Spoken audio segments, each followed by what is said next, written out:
Hello, and welcome to Family Folktales from the Nashville Public Library.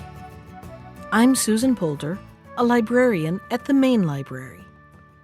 Today's story is The Man Without a Heart, a story found in Andrew Lang's Pink Fairy Book. Once upon a time, there were 7 brothers who were orphans and had no sister. Therefore, they were obliged to do all their own housework. This they did not like at all. So, after much deliberation, they decided to get married. There were, unfortunately, no young girls to be found in the place where they lived, but the elder brothers agreed to go out into the world and seek for brides, promising to bring back a very pretty wife for the youngest, if he would meanwhile stay at home and take care of the house. He consented willingly, and the 6 young men set off in good spirits. On their way, they came to a small cottage standing quite by itself in a wood, and before the door stood an old man who accosted the brothers, saying, "Hello, you young fellows! Whither away so fast and cheerily?" "We are going to find bonny brides for ourselves, and one for our youngest brother at home," they replied. "Oh, dear youths," said the old man, "I am terribly lonely here. Pray bring a bride for me also. Only remember, she must be young and pretty." "What does a shriveled old gray thing like that want with a pretty young bride?" thought the brothers, and went on their way. Presently they came to a town where there were 7 sisters, as young and as lovely as anyone could wish. Each brother chose one, and the youngest they kept for their brother at home. Then the whole party set out on the return journey, and again their path led through the wood and past the old man's cottage. There he stood before the door and cried, "Oh, you fine fellows! What a charming bride you have brought me!" "She is not for you," said the young men. "She is for our youngest brother, as we promised." "What?" said the old man. "Promised? I'll make you eat your promises." And with that he took his magic wand, and murmuring a charm, he touched both brothers and brides, and immediately they were turned into gray stones. Only the youngest sister he had not bewitched. He took her into the cottage, and from that time she was obliged to keep house for him. She was not very unhappy, but one thought troubled her. What if the old man should die and leave her here alone in the solitary cottage deep in the heart of the wood? She would be as terribly lonely as he had formerly been. One day she told him of her fear. "Don't be anxious," he said. "You need neither fear my death nor desire it, for I have no heart in my breast. However, if I should die, you will find my wand above the door, and with it you can set free your sisters and their lovers. Then you will surely have company enough." "Where in all the world do you keep your heart, if not in your breast?" asked the girl.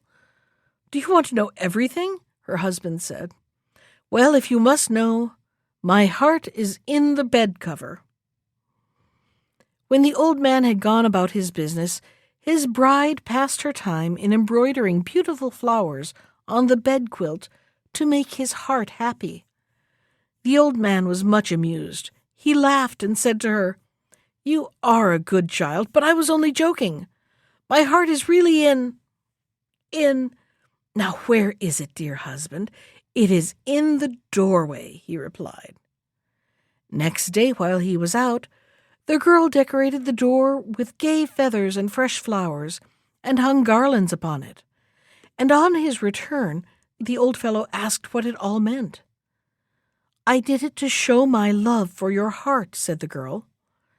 And again the old man smiled, saying, "You are a dear child, but my heart is not in the doorway." Then the poor young bride was very vexed and said, "Ah, my dear, you really have a heart somewhere, so you may die and leave me all alone." The old man did his best to comfort her by repeating all he had said before, but she begged him afresh to tell her truly where his heart was, and at last he told her. "Far, far from here," said he, "in a lonely spot stands a great church, as old can be. Its doors are of iron, and round it runs a deep moat, spanned by no bridge. Within that church is a bird which flies up and down. It never eats and never drinks and never dies. No one can catch it. And while that bird lives, so shall I, for in it is my heart." It made the little bride quite sad to think she could do nothing to show her love for the old man's heart. She used to think about it as she sat all alone during the long days, for her husband was almost always out. One day a young traveler came past the house, and seeing such a pretty girl, he wished her good day. She returned his greeting, and as he drew near, she asked him whence he came and where he was going. "Alas," sighed the youth, "I am very sorrowful. I had 6 brothers who went away to find brides for themselves, and one for me. But they have never come home, so now I am going to look for them." "Oh, good friend," said the girl, "you need go no further. Come, sit down, eat and drink, and afterwards I'll tell you all about it." She gave him food, and when he had finished his meal, she told him how his brothers had come to the town where she lived, with her sisters, and how each had chosen a bride, and, taking herself with them, had started for home. She wept as she told how the others were turned to stone, and how she was kept as the old man's bride. She left out nothing, even telling him the story of her husband's heart. When the young man heard this, he said, "I shall go in search of the bird. It may be that God will help me to find it and catch it." "Yes, do go," she said. "It will be a good deed, for then you can set your brothers and my sisters free." Then she hid the young man, for it was now late and her husband would soon be home. Next morning, when the old man had gone out, she prepared a supply of provisions for her guest and sent him off on his travels, wishing him good luck and success. He walked on and on till he thought it must be time for breakfast. So he opened his knapsack and was delighted to find such a store of good things. "What a feast!" he exclaimed. "Will anyone come and share it?"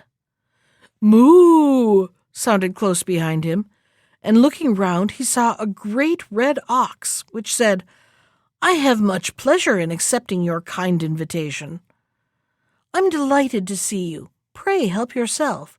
All I have is at your service," said the hospitable youth. And the ox lay down comfortably, licking his lips, and made a hearty meal. "Many thanks to you," said the animal as it rose up. "When you are in danger or necessity, call me, even if only by a thought." And it disappeared among the bushes. The young man packed up all the food that was left, and wandered on till the shortening shadows and his own hunger warned him that it was midday. He laid the cloth on the ground and spread out his provisions, saying at the same time, "Dinner is ready, and anyone who wishes to share it is welcome." Then there was a great rustling in the undergrowth, and out ran a boar, grunting, "Mm. Someone said dinner was ready. Was it you? And did you mean me to come?" "By all means, help yourself to what I have," said the young traveler, and the two enjoyed their meal together. Afterward the boar got up, saying, "Thank you. When in need you be, you must quickly call for me," and he rolled off. For a long time the youth walked on. By evening he was miles away. He felt hungry again, and, having still some provisions left, thought he had better make ready his supper. When it was all spread out, he cried as before, "Anyone who cares to share my meal is welcome." He heard a sound overhead like the flapping of wings, and a shadow was cast upon the ground. Then a huge griffin appeared, saying, "I heard someone giving an invitation to eat. Is there anything for me?" "Why not?" said the youth. "Come down and take all you want. There won't be much left after this."